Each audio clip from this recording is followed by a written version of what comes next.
When I was 11 years old, I stumbled into the world of game development, and I've been making video games ever since. In this time, I faced many challenges, learned valuable lessons, and accumulated some of my nicest memories, which I would love to share with you. Allow me to tell you the story of how I went from being a complete amateur to a skilled game developer with a decent number of titles under my belt. This is my game development journey.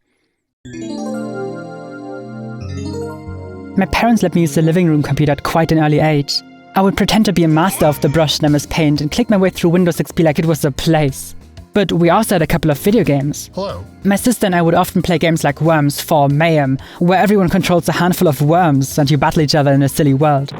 Or a little puzzle game called Crazy Machines 2. It was this game that really hooked me. We had to solve a bunch of physics puzzles with a selection of parts and machines, but there was also a level editor, which I spent hundreds of hours in, making cheeky challenges for my siblings and cousins to beat. I'm pretty sure this is what initially sparked my interest in game development. I thought, if making my own levels is so much fun, what would it be like to make my own games? And from there on, I couldn't stop thinking about it. My mind was racing. I would lay in bed with my eyes wide open and ponder, how are games even made? I had never even heard of code and couldn't imagine what it would take to make a game myself. Video games felt like some kind of black magic to me, but despite this, I was hell-bent on learning the sorcery behind it. This is where I started to throw a million questions about game development at Google. Keep in mind I couldn't even speak or read English at that age. Looking back, it's no surprise that Google didn't really know what to do with Game make? Free? How to do game? And when I eventually saw a picture of real code, I detonated. Luckily, I am immune to explosion damage, so I just continued my searching and eventually stumbled onto a game engine called Game Maker. It's the first real game dev tool I discovered, and I immediately looked for tutorials in my language. There was a YouTube channel called it's this. Absolut perfekt und top. There was a YouTube channel with a couple of Game Maker tutorial series actively in the making. I didn't hesitate whatsoever and downloaded Game Maker right away, before binging every single video on the channel and slowly getting familiar with the engine. Unfortunately, my first ever handful of games are lost to time. Back then I didn't care about archiving my past like I do nowadays, and it really saddens me that I can't just boot up and play my initial creations. I'll try to remember them as best as I can and recreate some footage based on the visuals left in my head. Just keep in mind that I'm forced to recall from memory, and my brain is like pudding.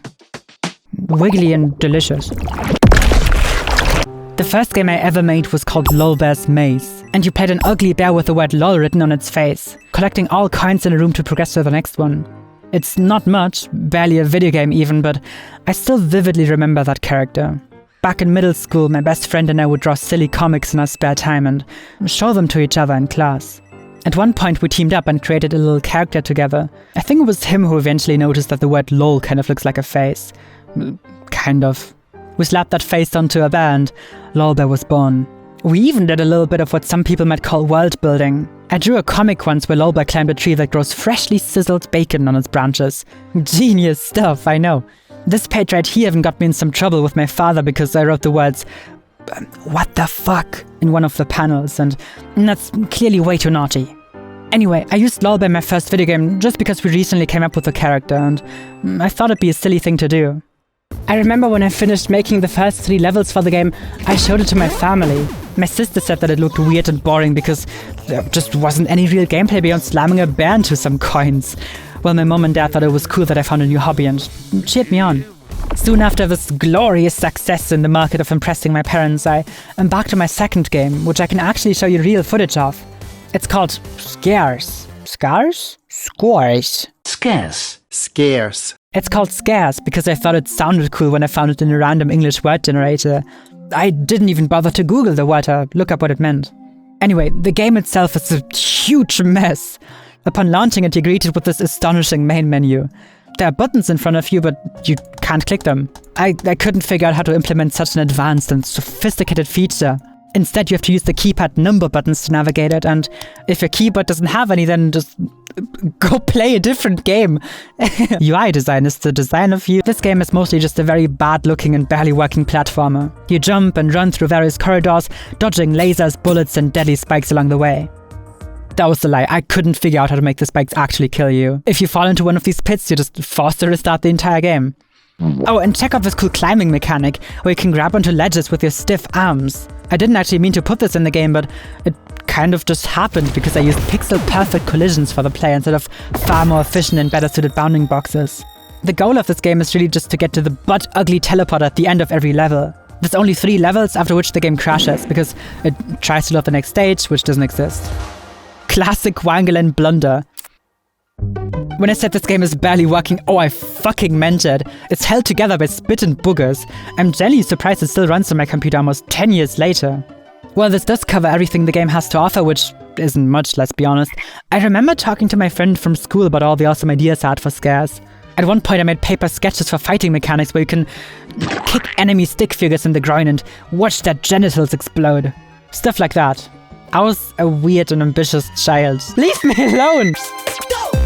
Most of my games were never finished. I often abandoned them halfway through development because I got carried away with new ideas, new projects, and so on. But another big reason I left behind my games was learning. Over the years I got better at game development and learned so many new ways to create systems, design gameplay, heck, even make sprites and art for my games. And there's often this nagging feeling that I'd be better off just starting over from the beginning with all the knowledge I've gathered since the start of a project. That's exactly why it's such common advice to keep your scope small and your plans contained. Finish some small games first before working anything more ambitious. You'll hear left and right, but in reality it's often so hard to follow this advice, especially when you really want to make something impressive.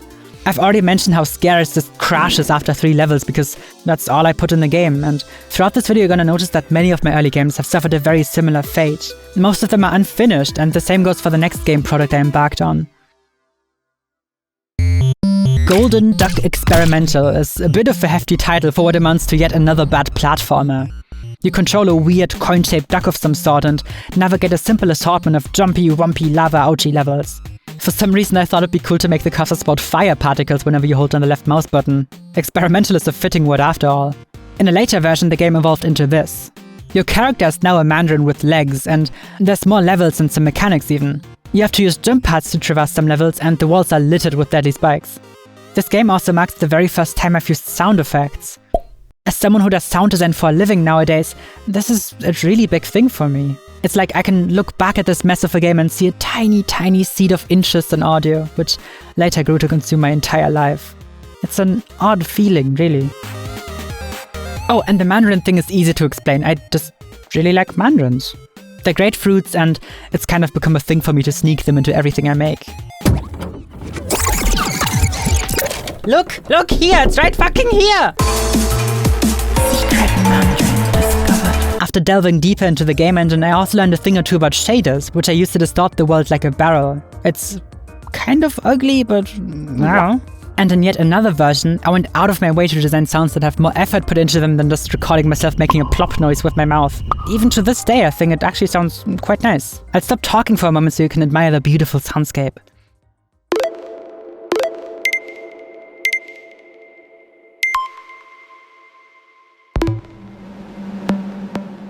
I can vividly remember making these sound effects in FL Studio, which I downloaded so I could learn how to make music. The final version of Golden Duck Experimental only has a handful of levels, but at least this time around I figured it'd be a good idea to give the game a final level that doesn't make the player feel like I just abandoned the game out of nowhere, like with Scares. And then my mind started to wander. All of a sudden, I stopped making games, and I stopped thinking about game development altogether. It sounds shocking when I say it like that, but I need to give you a bit of important context. I am autistic. As an autistic person, I experience something called hyperfixations. This means my brain is often really interested in something, even to an obsessive degree, while finding everything else unreasonably difficult to engage with. For me, this fixation often sticks around on some topic for a long time, until it suddenly snaps to a new thing without regard for what I was doing before. In this case, it was game development for half a year, and then, like out of nowhere, music production.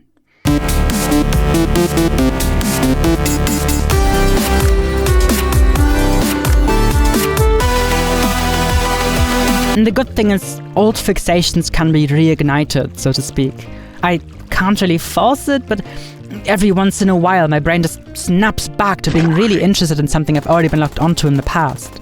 So while I did drop game development out of the blue one day, I would return to it not much later. In all this time I had to turn my attention towards making music, and that turned out to be a well of endless joy and satisfaction. Just look where that got me! Wow!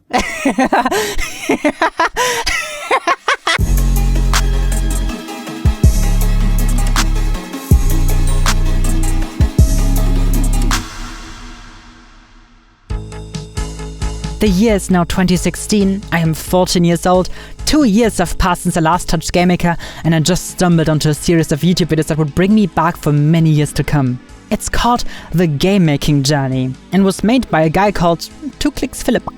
I've already been watching his videos for some time at this point, and curiosity hit me like a truck when I found out about these videos. They're a retelling of his own experiences in game development, from early dabbling at a young age all the way to recent, complex projects, and everything in between.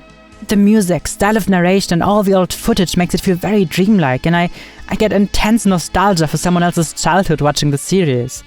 You can probably tell that this video you're watching right now is somewhat inspired by it.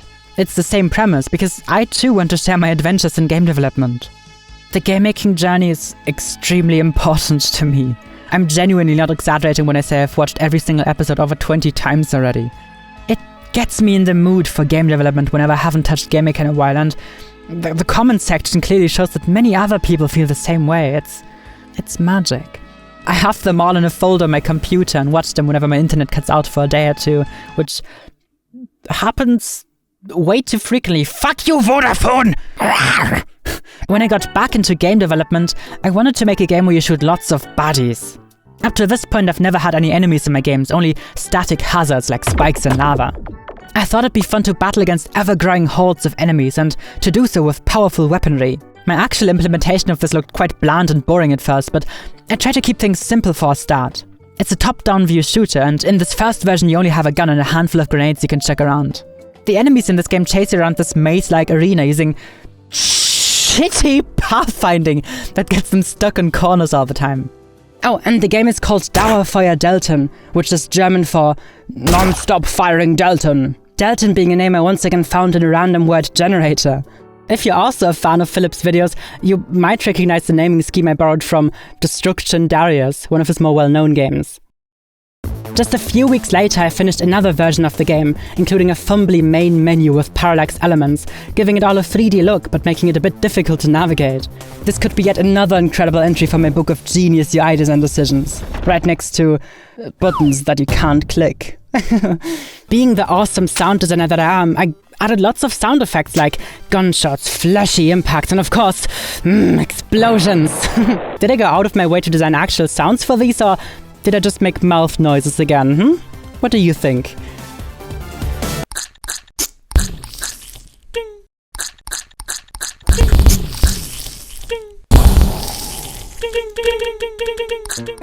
Shortly after this, I got really carried away with graphics. I drew a bunch of dirt and grass tiles for the floor, added a day and night cycle, lots of flat-looking trees, and when you shoot a wall with your gun, just heaps of sparks fly all over the place. It's bonkers.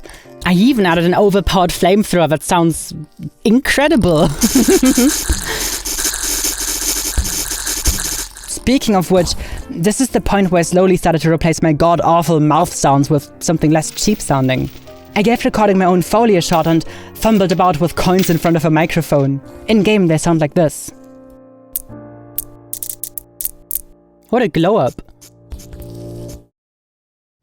This little experiment into slightly more sophisticated audio recording kickstarted my love for sound design. After this, I purchased the cheapest field recorder I could find, stuffed it into a backpack with some spare batteries, a bottle of water, and went outside. At the time, I knew of a big construction site in the city centre where workers had dumped huge piles of debris in an empty field. For some reason, they didn't bother with fences or gates, so I could just walk in there and record all sorts of bricks, pieces of concrete, and other construction waste with my microphone. I mostly just picked up individual chunks and yeeted them back onto the pile. It made really lovely sounding noises and got me extremely excited about recording all the different sounds in the world. At one point, however, I did something really stupid. I climbed onto one of the debris piles to get more sounds out of them. The climbing part actually went totally fine, but when I got the sounds that I wanted and tried to get off the heap again, the bit that I was standing on started to slide. I stumbled and had to do a bit of a jump to not land on my face, but I ended up falling right on top of an old wooden pallet that had rusty nails sticking out of it. And, oh fucking course, I ended up right on top of one, which pierced my fucking foot. Following a brief inspection of the wound and a good rinse with the water I'd brought, I did the smart thing and immediately went home to disinfect it. Luckily, it all turned out fine and I didn't get some wacky disease when my foot falls off. I'm quite happy that didn't happen. In the end, I had learned my lesson not to go into construction sites and fool about there. Just kidding. Nothing gets in the way of sound design. Fuck you, you're not my mom.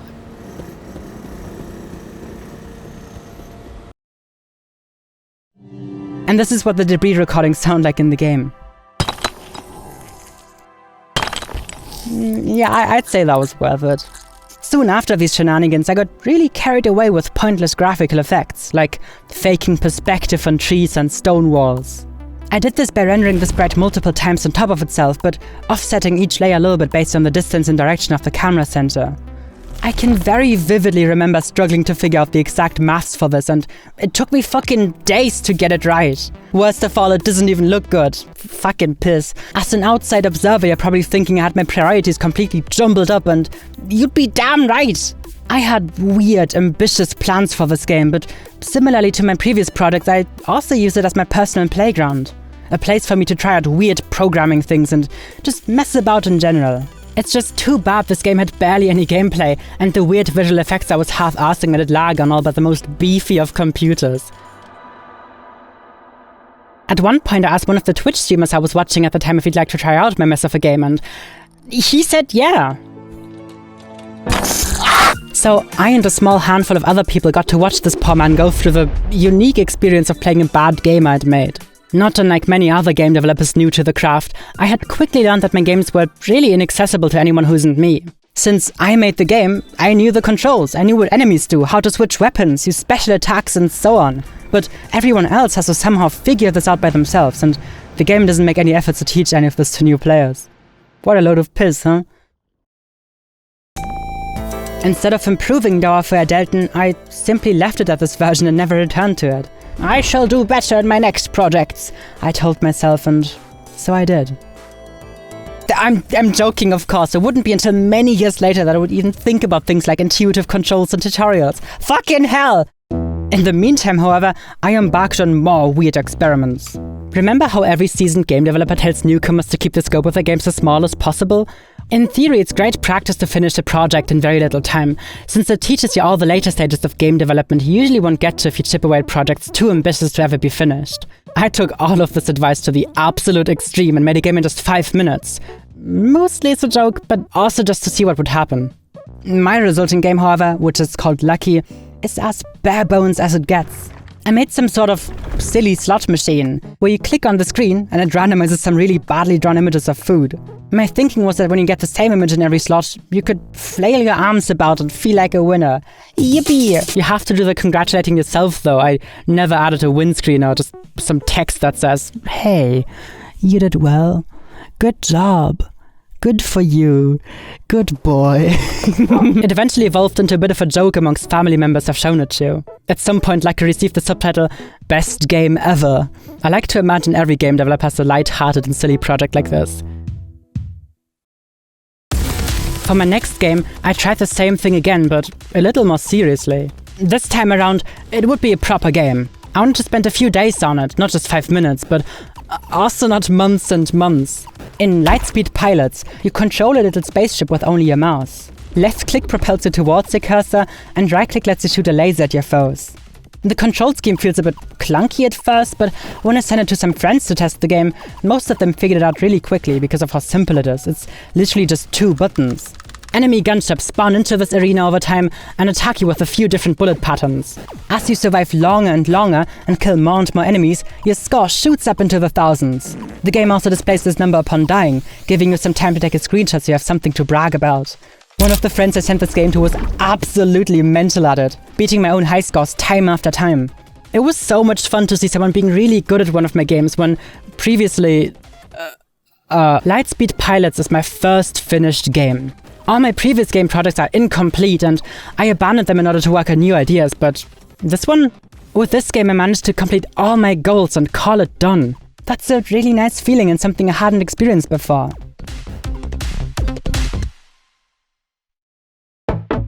Having had such great success giving myself restrictions when making a game, I decided to give game jams a shot. A game jam is a game-making competition where multiple developers all make their own game at the same time, usually over the course of only a few days or weeks. Joining one of these is a great way to force yourself to finish a game in a small time frame, while getting loads of useful feedback from other people who participate. In my case, I saw an announcement for GM48, a GameMaker-specific jam that gives everyone only 48 hours or 2 days to make a game from scratch. Taking part in this turned out to be so much fun for me, I would return again and again in the future. The theme of the first ever GM48 I joined was Risk and Reward. Whenever the theme is revealed in a game jam, it always puts me into this panicked scramble to find a fitting idea. For the Risk and Reward theme, I thought I could make a platformer where you choose between easy routes, in return for just a handful of points, or hard routes that shower you in goodies. I ended up naming this game Focula. I love to come up with words for my music and video games. It's something I really enjoy doing, and I like to think it adds a unique flavor to the things I make. Focula is set in a cave, and you control this luminous orb that can jump about and use a boost every few seconds. Unfortunately, this boost isn't explained very well and feels really clunky to use. Check this out, the tutorial hints barely try to hide what they are and feel really poorly integrated into the little world building this game has. It's textbook amateur game writing. At least Focula looks kind of cool. I managed to write a chromatic aberration shader for the game, which splits colors towards the edge of the screen. I'm pretty sure I also made Focula shortly after finishing Playdead's Limbo for the first time, which explains why my game has this black and white layered look, like a film noir onion. When that game came out, a lot of indie games tried to emulate the unique visual style. It's really cool when art wears its inspirations loudly on all sleeves, and you can tell what other media resonated with the creator, but I feel like I definitely went too far with this in a lot of my early work, before I developed my own style. Since this game jam only gives you 2 days to make an entire game from scratch, I often struggle with designing enough levels for my entries. Focula was no different. There's only one single level that actually executes on my split route idea because I just managed my limited time so poorly I ran out before I could make more. Oops. I can't access the ratings I received for Focula anymore, but I remember getting terribly low scores for not sticking to the theme of the game jam beyond that one level. That's okay though, there's always another time, there's always another jam. And another jam there was! I tried to join the very next GM48 but had missed it completely. Must have been busy playing Minecraft or fucking, building nukes and Powder Toy. Shout out to my fellow sand lovers, by the way. If you grew up with Powder Toy or Powder Game, I love you. I did join another GM48 right after that though. This time around, the theme was revealed to be Descent, and I decided to spice things up and go with a more arcadey approach compared to last time. 4 Sekunden. 3, 2, 1. Und? Okay, here we go. Theme. Descent. Down you go, deep into a dark end. As always, I really struggled to come up with a good game idea early on, but eventually settled on a game where you're on a descending plane and you try to delay your certain death by climbing onto mid-air luggage. Even at the time, I was fully aware that it's a bit of a reach, but time is limited and I wanted to get started as soon as possible instead of spending hours figuring out a better game idea. I also had the strange idea to turn my game into a bit of a typing exercise, by making it so that you have to press various keyboard letters to gain height. I'm not exactly sure where that idea came from, but it's more interesting than yet another platformer. Once I had submitted my game, however, a lot of people said that the controls were horrible. You see, if you're right-handed, your right hand is occupied with the mouse controls, because you need to aim at the luggage before you can jump towards it. That's all fine and dandy, but your left hand, on the other hand, has to move all over the keyboard to hit the correct keys. I noticed that when I personally play this game, I only really go for luggage with letters close to WASD. I'm familiar with the position of those keys, and my confidence in hitting other ones without looking at my keyboard goes down the further I stray away from this area. Almost all the feedback I received for this game had the exact same suggestion. Ask the player about the dominant hand, and then assign a small cluster of comfortable to hit letters to all the luggage. And that's absolutely what I should have done. Having to rapidly shoot your hand all across the keyboard feels really counter to the fun and arcadey spirit of the game. So thank you to everyone who gave me feedback on Luggage Jumper, and thank you in general to everyone who ever gave me pointers in the right direction, let me know about their opinions, or even wrote entire reviews of my work. You've helped me become a better game developer at every stage of the way. handful of people even left me kind words in the music I made for this game. It was all the way back in the Dauerfeuer Delton days when I first composed music for one of my games. I'd been already dabbling with music making for a few years, and I would always share my tracks with friends on Skype and TeamSpeak. At some point, one of them suggested to me that I could also write music for my games, since soundtracks are kind of a thing. Wow, that's music! For some reason, that thought hadn't even crossed my mind until then. It sounded like a good time, so I immediately composed 2 little orchestral-esque tracks for Dauerfeuer Delton.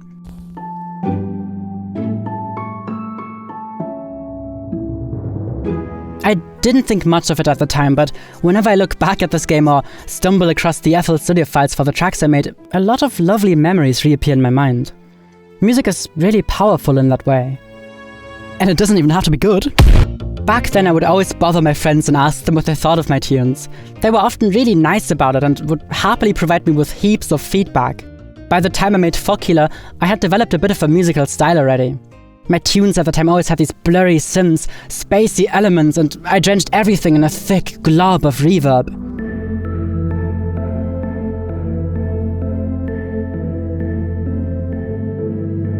Some of my later games would sound very similar to this. For Luggage Dumper, I made a bright and synth-laden tune that would pierce your ears. To be honest, I'm not entirely sure why so many people said they enjoyed the music in that game. I can clearly remember that I entered this game jam right after my computer died. I had to format my hard drive and install a fresh copy of Windows, which means that all the cool instruments and plugins I used for music production were gone, and the quality of my music around the time suffered quite badly. So the Luggage Dumper theme was me scrambling to make a fun tune with FL Studio stock instruments and no way of mixing and mastering it properly. Oh yeah, one more thing about that game. For some bizarre reason, I also teased at a story mode, which is absolutely hilarious considering I had just learned how important it is to keep your scope and ideas small. I'd never intended to cram a story mode into the game during the jam, but I thought it might be a cool thing to implement sometime afterwards. Post-jam releases are quite a common thing in game jams. It's not rare to see a small prototype get submitted to a jam and then at a later point the developer takes some time to turn it into a bigger thing, sometimes even a full release. Some examples of this are The Binding of Isaac, Superhot, Celeste, Surgeon Simulator, Snake Pass, Realm of Mad, Baba Is You, Don't Starve, Costume Quest, Keep Talking and Nobody Explodes, Loop Hero, Forager, Receiver, Friday Night Fucking, Towerfall, Inscription, Donut County and many more. But expanding my awful luggage clicky typey game with a story mode is just ridiculous. When will I learn my lesson? How many more games do I have to make until I realize my ambitions are beyond me? So, okay, that last sentence was a joke. This far into the video, you must be aware of my deep intrinsic lust for the flashy and grand. This video could have been finished 2 years ago if I wasn't obsessed with making every single second an audiovisual feast. But here I am, putting all this time and love and blood and tears and piss and shit into just that. This is what I'm known for now, and I love it. The important takeaway here isn't that you should never dream big or start large projects, but that, especially when you're inexperienced, small projects can teach you a lot of the same stuff, but in significantly less time. I think very fondly of the GM48 game jams because of this. Being only a weekend in length forces everyone to start and finish something cool in the cosmic blink of an eye and massively level up their skills in the process. I don't want this video to just be about how embarrassing or narrow-mindedly designed my early games are, but I think it's also important to put emphasis on mistakes, talk about what went wrong, what doesn't work, or what I could have done differently. There's a lot of educational value in that, and I guess it's also kind of fun, right? Condensing over a decade of trial and error into a single hour. When I started working on my next game, I took a break from entering game jams to give designing puzzles a spin. In Svendbar, you crashed into an abandoned space factory and navigated by solving puzzles. At the time of making this game, I read a lot about game design and how to elegantly teach players mechanics without obvious tutorials. Unless the feeling of overwhelm is specifically what you want to foster in your game, it's a good idea to let new players learn the way your game works in small, bite-sized chunks, so they fully understand the mechanic before moving into the next one. I applied this newfound knowledge to Svendbar, and watching playtesters try it out, they all understood the various elements perfectly well. That's great news! I'm going to really quickly talk you through each of the puzzles I designed. The game starts with a short cutscene, where you're on a train ride to some place. Then, you crash into the so-called Svendborg complex, an abandoned factory no one has been to in ages. The first puzzle, if you can even call it that, is just a button. It teaches you the most fundamental mechanic in the game, which is that some elements are connected. In level 2, you're being taught that some crucial elements can be obstructed by other things you have to do first. Level 3 introduces cores. Cores are little round objects that you can lock onto, which means your motion gets transferred onto it. With this, you can move the core onto a button that's made unavailable to you by this glass wall. In the next level, you do basically the same thing, but with more buttons, and in the level after that, you stumble upon these weird orange blocks. They are filters, or to be more specific, they are pass-through filters. Whatever symbol is drawn on them may pass through without hindrance. Since these filters have cores drawn on them, the player is blocked, but cores aren't. As simple as that. Then there's a few levels where you have to guide a core into areas you can't go to, and in level 8, you're greeted with a new type of button. This one resets after a set amount of time, so make sure to get through those doors quickly or you'll... Ouch! Level 9 introduces a new filter, which only lets the player pass through. Then there's a few silly levels that force you to wriggle yourself in a core through a mess of filters, and level 12 introduces gravity zones. They kind of look like filters, but aren't. That's on me for doing a bad visual design job. While you're in a gravity zone, the controls work kind of like in a platformer. You can jump a little bit, but can't fly upwards anymore. 2 levels later, the game shows you that cores are also affected by gravity zones. Level 15 throws another deadly obstacle at you, that being the whooshy wind fan. The level right after that introduces energy orbs. They can activate buttons for you, but be warned, for they are also deadly upon touch. Not every level introduces a new mechanic, of course. Some of them just take puzzle elements that were taught to you before and smash them together. Level 19, for example, has you navigating deadly fans, energy orbs, 2 cores, lots of filters, various timed buttons, and more. The level after that does something similar. I was really trying to throw some brain scratches at the player. And of course, eventually you'll also stumble upon puzzles that include pass-through filters for energy orbs. I like to think I did an okay job at ramping up the difficulty and complexity of the puzzles. No one who watched play the game really struggled that much with it, but on the other hand, the puzzles aren't incredibly challenging. And that's basically the entire game. You might look at what I've got and think, oh yeah, you could spend a bit of time polishing things in Ironheart Books, but other than that, it's finished, right? And you'd be correct once again. But when I was making Svendborg, I didn't see that at all. I was young and in the middle of developing my newest project, and therefore it must be bigger than anything I've made before. It's silly. I also remember feeling anxious about working on the game for too long compared to the amount of content within. I had this fear that people would expect more from a game I spent, 10 months on? And it got me stuck in a sunk cost feedback loop of worries. On top of that, I was documenting my development process in the form of devlog videos, right here on my YouTube channel. You can still watch them, but you won't find anything of value, I can tell you that much. Instead of trying to make the physics work in some poorly botched way, I completely removed that feature, as it isn't necessary to have useless things like physics toys in such an early stage of game development. This means I can modify particles easier than ever before and create an illusion of air circulation whenever the player flies by some particles.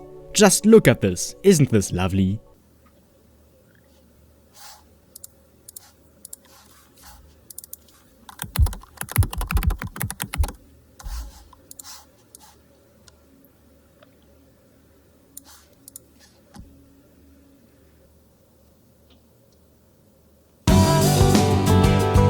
Those videos got me a tiny audience of people who were eagerly waiting for me to finish and release Svendborg, which, combined with my pre-existing fears and worries, made me expand the game's scope into a horrendous, unrealistic dream.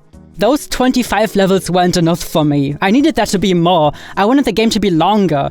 I had placed myself in a bad spot that made me blind to the fact Svendborg was a small but complete game at one point.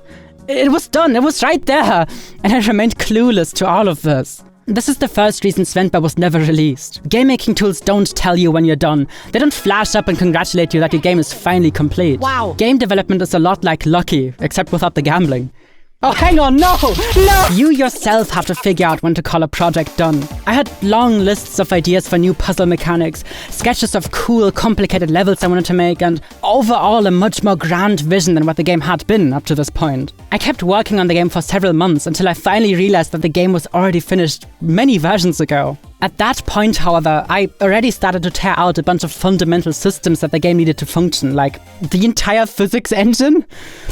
I was trying to completely rework it in order to ready the game for all the mechanics and puzzle ideas I wanted to cram in so badly. And by the time I realized I was making a huge mistake with all of this, a much more general problem revealed itself to me. No backups. Reason number 2 why Svenskbar completely fell apart towards the end was because I wasn't making backups that I could return to if new changes turned out to break things too much. When I ripped out the old physics solver to replace it with a fancier one, it broke all the puzzles. You couldn't play the game anymore. The solution to my mess is to use so-called source control tools. Git is one of those, for example. You might have heard of it before. Basically, whenever you make a change in your project, you write down what you've changed, removed, or added, and then you commit that to a big list. Whenever you please, and with almost no effort whatsoever, you can jump back in time to previous versions of your project. This would have been a lifesaver back when I was making Svenskbar, but I only learned about source control after everything went to shit. This stuff is obviously kind of sad.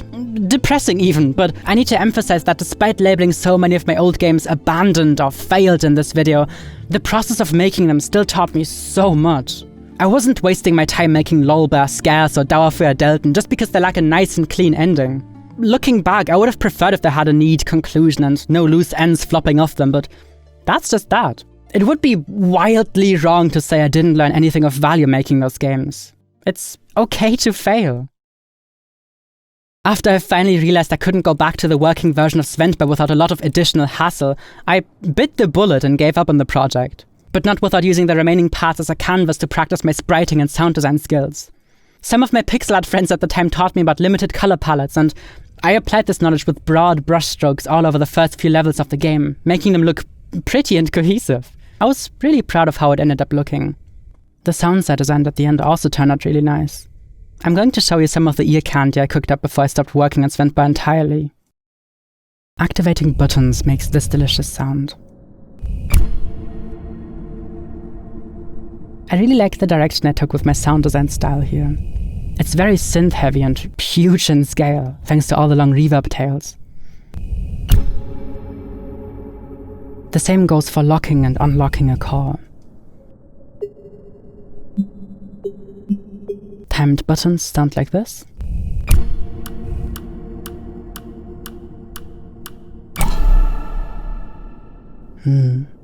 Destroying a core sounds like this.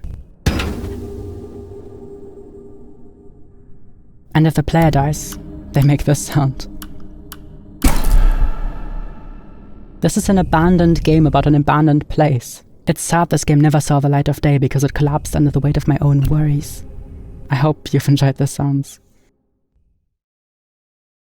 After Svenskbar, I once again tended to The Garden, my YouTube channel.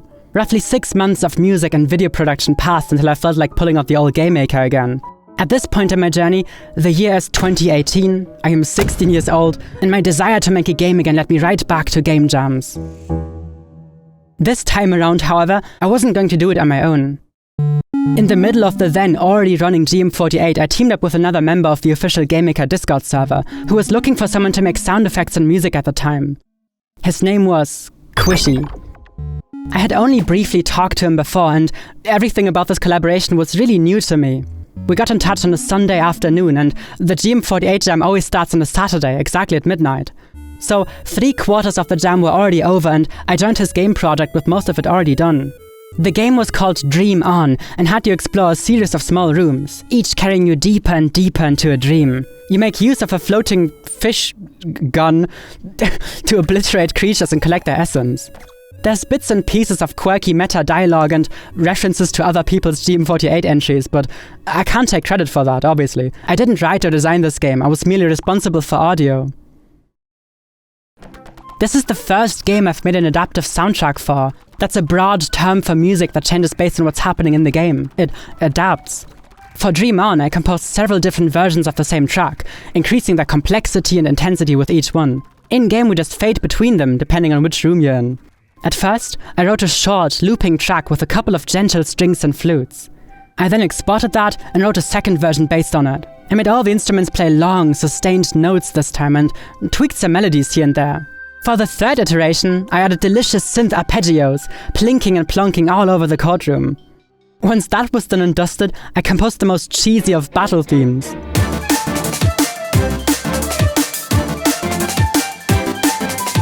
And then it was time to design some sweet sounds. The most notable noises in Dream On are probably the different character voices, because they sound nothing like actual voices. Just 3 bloops rising in pitch, unique to each actor. I think it's cute. You know what else is cute? Sheep! When they explode!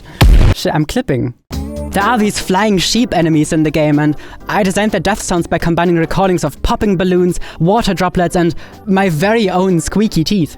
Back then I made a weird little video demonstrating how I made these sounds, but a bunch of people didn't believe the teeth sounds were real. I swear they are, check this out. Cool, huh? I honestly don't know if it's a sign of horrible or excellent dental hygiene. It's one of the two. And that's Dream On. Despite the fact I jumped into this project late, I still had an absolute blast. This was my first ever experience making a game with someone else, and it was just so lovely. We ended up in 5th place thanks to Quishy's lovely art and my silly sound design. We went on to make several more games together. For the very next GM48, Quishy and I decided to repeat the workflow we had last time, with him designing and programming the game while I handled sound design and music.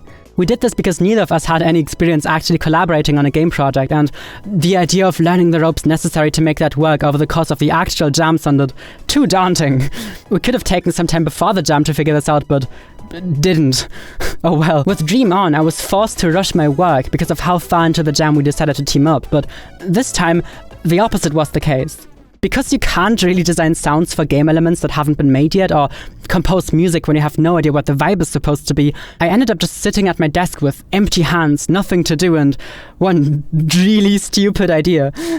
What if I make an entire game of my own for the same game jam, while also helping Quishy with audio for his game when it's ready?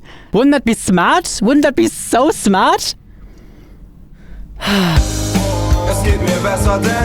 The theme of this GM48 was colors are important, and I soon came up with a game where you use magic eyes to manipulate the world around you. I called it Perceptive Existence, like some kind of nerd, and based it on the idea of things only existing while you can see them, object permanence. In terms of scope and gameplay, I kept things really simple. White blocks are static, but red blocks disappear when your first eye is closed. Later in the game, you unlock a second eye, which reverses gravity for these green blocks. I set out to give this game even more luscious and delicious sound design than any of my previous projects. A lot of my time and attention went towards building the atmosphere and mood. This was also the first time I used my voice for actual narration in a game, as opposed to sound effects. There's some text at the start. The world is full of stars. More when you obtain your second magic eye. You shall be granted a tool to expand your reality. And a bit at the very end. If you want to see more of my creations, jump into one of the voids. I made Perceptive Existence only a few months after I came out as trans, and it was quite a scary experience having my early voice training squeaks heard by other people. I think it was worth it though. It adds a lot to the strange atmosphere. Every single moving object has a unique and delicious stone scraping sound. I made these by rubbing various objects against the inside of a frying pan, moving them in circles to get a long, continuous sound. When you move on regular ground, a clean version of that stone scraping sound plays, but when you eventually slide over red blocks, which aren't supposed to feel as solid and ever present, you can hear a phasey version of the same sound. These tutorial hints pop like balloons, so I processed yet another recording of a balloon popping into this delicious noise. I almost forgot to mention this, holy shit. If you've been watching my videos for a long time, then you might have noticed how every single one of them, until like early 2022, starts with this light leak footage and a gentle swoop sound. Hello there. Hello there. Hello there. Hello there. Oh. Hi. Hi. I designed that sound for this game. It's the death sound for when you die. Oh god. It's really fun to share some of this deep-cut Wangerland lore. It truly solidifies the Liney cinematic universe. Perceptive Existence has 9 levels. An okay amount, but they don't really challenge the mind, which I badly wish they did. I ran out of time, obviously. With short, time-restricted game jams like GM48, you always have to make some kind of compromise. I could have spent less time on audio shenanigans if I wanted to design more levels, but I have my priorities. Of course, I was helping Quishy with his game as well. He called it Die Hard and made it all about choosing the right color of projectile to defeat creatures with highly specific weaknesses. There are silly NPCs, cute art, and most importantly, little scrunklies you can shoot with a gun. Unfortunately, I can't talk much about Die Hard since, just like with Dream On, I wasn't involved in its development beyond Quishy DMing me screenshots and asking for audio goodies. He too ran into time issues towards the end, so we both ended up submitting very short games. Nearing the end of 2019, Quishy and I finally decided to team up Cooley style for a jam and share the entire creation of a game, from start to finish. He would firmly grip his paintbrush, I'd flex my disgustingly large audio muscles, and all the Turbo Brain Smarty Burger programming would be split betwixt us. With our powers combined, no one shall stop us from blasting up the moon, shooting past the stars, and entering the void of the universe itself. I'm making it sound way too cool. Game jams are not this cool. Just a few hours before the next GM48, we double, triple, quadruple checked our source control software and made sure it was ready for a full-on collab. It was a mad scramble, but we managed to get it all working just in time for the jam, whose theme was revealed to be a loop. It turns out Quishy and I are both awful at coming up with good game ideas when put on the spot. That being said, we are no longer alone in this mess and could bounce ideas back and forth until we stumbled upon something usable. It took us 2 entire hours to figure out what to do with the theme, and we eventually settled on the following. Night Fuss. You play as Melody, an angel who just wants to get a good night's sleep. However, spirits in a nearby haunted manor throw a party and prevent that. The music is way too loud and makes Melody stomp over in order to put an end to this madness. As for gameplay, every single room of the manor has some kind of instrument, which plays a short musical loop and then spawns enemies the moment it repeats. Deal enough damage and it switches to a slightly more elaborate version of the loop. Do this a few times and the device breaks. If you're slow, enemies pile up and overwhelm you. If not, you get to progress to the next room. After some quick prototyping as well as setting up basic systems like a camera and collisions, it was already 5 AM and we both had a snooze. Early in the morning of the next day, I got to work writing the first handful of music loops, and Quishy made a bunch of sprites. Despite the game being fairly simple and shrimple, we had a lot of work ahead of us, which we kept track of using the free task tracking website Trello. It was pretty much perfect for our purposes, and we even assigned different priorities to all the tasks to make sure we don't waste precious time on tiny, pointless details. Quishy scolded me a few times for getting carried away with non-essential things like moody lighting and pretty particles. He's totally right though. I'm a bit like a magpie goblin. I like shiny things, I like when things glow, I like to make my games pretty way too early in development. It's still something I'm trying to unlearn. Quishy likes to add little stories and lore to his games. While I crawled back into FL Studio, he sketched out a short opening cutscene to explain the premise of the game and get people in the mood for killing some spirits. I ended up voicing the character with my luscious German accent and divine god-kissed voice acting skills. Them again? I'm gonna pay them a f***ing visit. Nah, it was shit. While Git allowed us to work on the same project file simultaneously, it also got us into some deep mud. Like, absolute horrendous sludge, if you know what I mean. Fuck you. It kept corrupting different parts of our project, and every once in a while we were forced to step away from doing actual work to figure out what was causing the kerfuffle. We even made sure to always work on different assets, but still ran into cryptic errors left and right. Near the end of the jam, so many things just started to break and get out of control. Source control. My internet kept cutting out, Quishy's computer started crashing all of a sudden, Git went fucking haywire 20 minutes before the submission deadline, and we just panicked. If you look at the messages we sent each other around that time, you can really feel the chaos that was going on. We ran out of time before we could finish the 4th level, like really ran out of time. After defeating the placeholder object that was supposed to be instrument number 4, you just left standing there. It's a bit sad. Night Fuss got an awful score for stability, and understandably so. We did get first places in art and sound though, which is Clearly the only thing that matters. Matters. Clearly the only thing that matters. Despite the panic, despite the junk, in light of everything that proved itself difficult, we kept going. Kwishi and I really enjoyed working together and experiencing the challenges of this quaint 2-day game jam as one combined force. For the next GM48, we continued our streak and teamed up once more. Our initial approach was very similar to last time, except with yet another game's worth of experience and hindsight in our pockets. We prepared a repository for source control, waited eagerly as the theme reveal countdown ticked away, and once the curtains were lifted, immediately scrambled to find a simple but engaging game idea. This time around, the theme was Climb the Tower, and we tried so hard to come up with something that's not a platformer, because that felt like the obvious choice for the theme, and we were desperate to be unique and stand out amongst all the other submissions. But after spending an hour chucking ideas back and forth, none of our concepts sounded small enough for a 2-day game jam, and we were truly set on managing our scope better than before. So, a simple platformer it is then. 3 hours into the jam, our game had all the basic systems. Another hour later you could already wall jump. While Kwishi figured out one-way platforms, I composed a little tune for our game. Later, I yoinked my family members' shoes, fetched some bricks, dirt, and an oven grill, and recorded a whole assortment of footstep sounds, in addition to designing a bunch of other noises. The next time I checked Discord, I got to see what Kwishi was up to in the meantime. He drew us a cute character, a bunch of really pretty tiles, and got more platformer mechanics working. The following hours were spent designing levels together, and we generally made really good progress. There's something so warm about working on one part of a project while someone else chips away at it elsewhere. It gets even better when you can trust each other to do your combined vision justice and share the vibrant rush of emotions that come with participating in a game jam.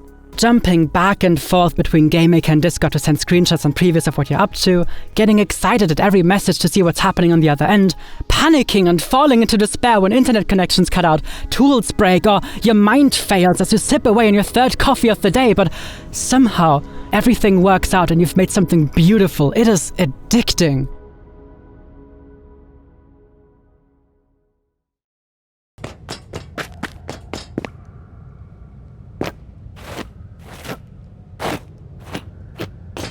We named our game Above the Clouds, since the levels lead you out of these caves, through the spire of a massive tower, right into the sky. At the very top, you find the character's dad, who is waiting for his daughter to drink some tea with. In the end, everything is nice, wholesome, and hopefully players forget how sloppy and rushed the final levels are. Allow me to reiterate that this is the default case for all creative projects, but especially ones made in short jams. Every game in existence could technically have more things going on, be fine-tuned to perfection and beyond, but if developers didn't give themselves hard cutoffs in the form of deadlines and targets, we'd all be working on stuff till we die. I think back to Svenspar, I look ahead at my most recent ambitions, and I see the parallels. I know that I like to get carried away, lose track of scope and so on, but in game jams, oh man, in game jams! If you don't submit your entry by the end of it, you straight up don't make it in. It's brutal and pushing in a way I'd sign up for any day of the week.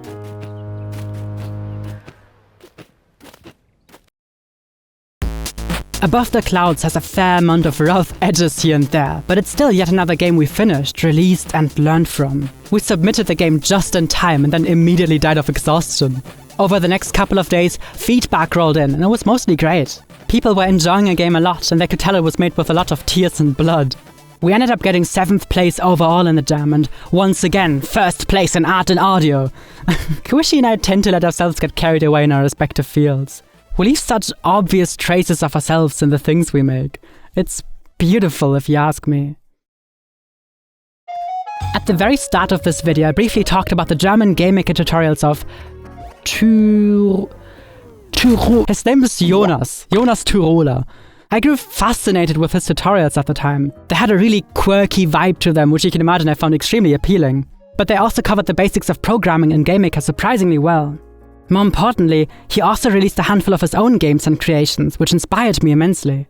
Mad Programmer is a unique mix of top-down shooter and puzzle game.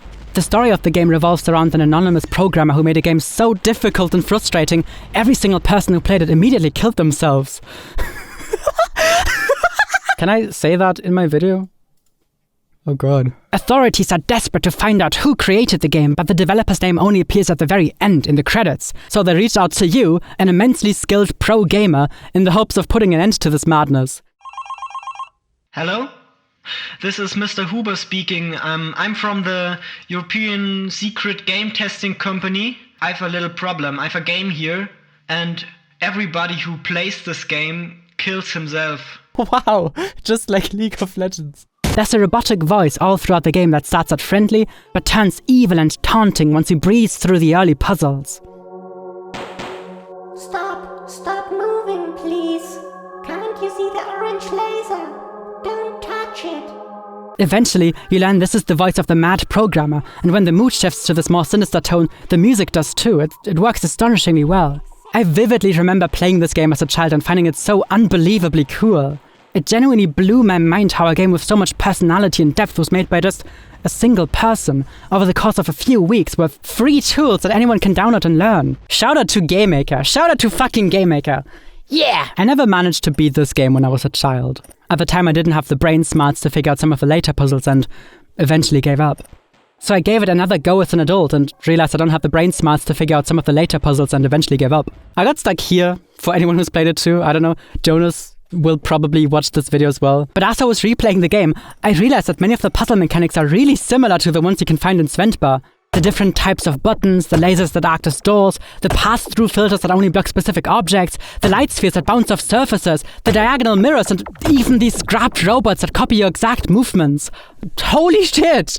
His game influenced Sventbar even more than I thought this entire time. I'm pretty sure he's also one of the forces behind my initial dabblings in music production, now that I think about it. In one of his other games, a Nyan Cat bullet dodgy side-scroller, he composed his own remix of the original song. It's nothing groundbreaking or super special, but I adored it at the time, and to me this was yet another sign that you can just teach yourself any skill. Thank you, Jonas, for being one of the catalysts for my current day creative ambitions. If you're wondering what he's up to now, Jonas eventually made a new YouTube channel where he makes videos about game development in English. It didn't take long for him to pop off there and show millions of aspiring developers the ropes of creation. While I'm already thanking people, let me take a moment to give a shout out to Christopher Fu and all the awesome people at Archive Team for rescuing the Yo-Yo Games sandbox from being lost forever. That's the place where I and thousands of other GameMaker users uploaded our games before it was shut down in 2016. Without the tremendous efforts of the Archive Team, I wouldn't be able to show you actual footage of scares and revisit all of the attached memories. I've only ever participated in GM48 game jams. There are thousands of other game making competitions out there, but they've never really appealed to me. GM48 is specifically organized around GameMaker, and because I've been a lifelong GameMaker user, there are always familiar names to be found at this jam. It's really nice to look at other people's games and watch them improve and learn with each and every one, just like myself. Many of us don't just participate once, but return again and again, hoping to have a blast and make yet another small creation for others to enjoy. The GM48 Jam has a lovely, tight-knit community, and every single time the jam is about to begin, you can find dozens of developers asking around for like-minded individuals to team up with. In January of 2020, I joined my last ever GM48. Unlike before, I didn't collaborate with Quishy, but instead teamed up with another member of the GameMaker Discord. A fellow game dev called Tony Stir reached out to me and asked if I would like to make something with him. He got me with the old, "Oh wow, Line, you're so sauced and goated at sound design, please work with me." And I also remember really liking some of his previous GM48 entries, so I didn't hesitate and we linked up. Right before the jam, we went through the classic ordeal of setting up source control, exchanging ideas and figuring out who shall work on what parts of the game. Shortly after, the theme was revealed to be Collect, and we got to work. And by we got to work, I of course mean we wasted 2 valuable hours trying to come up with a game idea, because for some bizarre reason that's always the hardest part of any game jam. God. You wake up trapped in a villain's chambers and realize you're here to fight to the death for people's entertainment. Your enemies, however, are machines and drop little glitches and bugs when killed. Using these, you can destroy the gates that stand between you and your freedom. As simple as that. Our entry was called Mal's Game, Mal being the name of our antagonist who, in the story, created the very game you're playing. It's all very meta in a way you'll only find in cheesy indie games. I'm sorry. This was also the first ever game I wrote dialogue for. I programmed a super basic system for displaying text boxes and then poured upon my keyboard a couple hundred lines of back and forth between Mal and a cat hacker who helped to get out of this hellhole. I've already brought this up before, but when you're working with such strict time constraints, or even any time constraints at all, you have got to decide what's worth spending your hours on and what isn't. While writing dialogue for this game was a wonderful learning experience for me, and it did add a lot of life to the game, sacrifices had to be made. Usually I've got my plate full with delicious, moist audio pie, but in the spirit of trying out something new, I showed up with an empty bowl? I don't think this metaphor works at all. I ended up not composing any music for our entry, and the sound design turned out kind of bad, in my opinion. Tony tackled a lot of the big systems, like making guns and glitches work or ensuring that enemies behave the way they're supposed to. We were both about equally good at making sprites, so we split all art between the two of us, and the same goes for other tasks like level design, programming, and so on. We were very busy bees. Please keep my appreciation for Tony in mind when I say that most of my memories of making Miles' game are negative. It was around the time my mental health was truly at its worst. I was indescribably depressed and way too exhausted to give it my all. I think the game could have been more, a lot more, had I joined in a better state. Game jams can be incredible, downright magical experiences, but if you take part in a fatigue-inducing crunch fest like this, you need to make sure you've got the energy to handle it. Towards the end, I didn't have it in me anymore. I was worn out and I stopped. This is where I rest. And rest I did.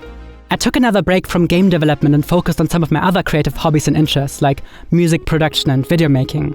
2020 was a great year for fans of my YouTube channel. I released like 7 gajillion albums and made some absolute banger videos. Later that year, I randomly stumbled upon GameMaker again, like I'd left it to collect dust in the attic, and went, yeah, those were the days. Too bad my life went a different way. Would have been cool to make more games, huh? It's fucking VV Jerry time!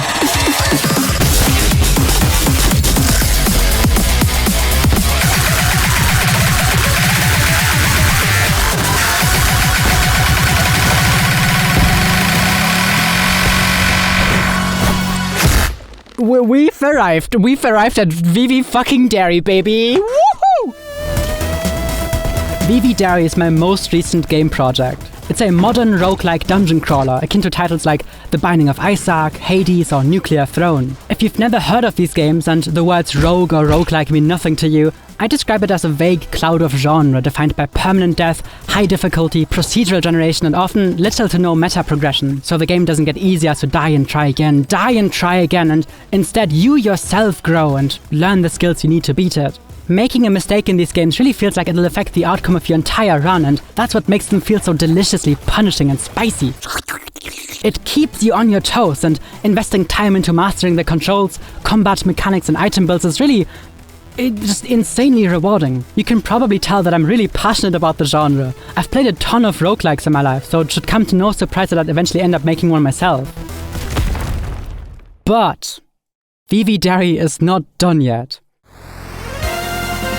In this video I've written 15,000 words about almost every single game I've made until now, and I could easily write double that on just the making of VV Dairy. It's been a long, difficult, challenging journey, and I'd like to do it justice, in retrospect, in the future. One day I will make another gigantic video detailing how I made VV Dairy, but only once it's done and released, which shouldn't be too far down the line.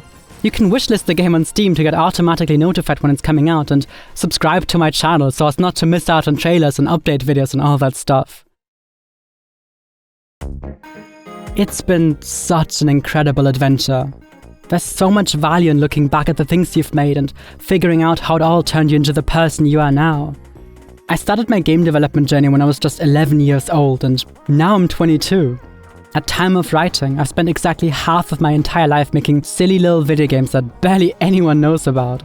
I like to make fun of my old projects. It's a bit of a defense mechanism to distance myself from my more juvenile past, but I wouldn't be making cool things nowadays if it weren't for all the stumbling and falling I went through my early days. And even now, I will continue to make mistakes, but learn from them and add that knowledge to whatever comes next. It's trivial to read the past, but impossible to look ahead, even a day into the future. That's what makes it so beautiful. That's where imagination lies. It's the place we haven't forged yet. If you watch this video and you feel even the tiniest bit of inspiration to make a game of your own, I say Take it, go out there and shape it into existence. There has never been a better time to be an artist. The number of free, easily available tools and resources grows by the day, and if you bring a pocket's worth of childlike wonder and curiosity to it, I assure you it'll be great. Make something junky and inaccessible, make something that's hard to control and seemingly falling apart, but have it be yours. Let it be plastered with your fingerprints and coated in your favorite colors. What will you make?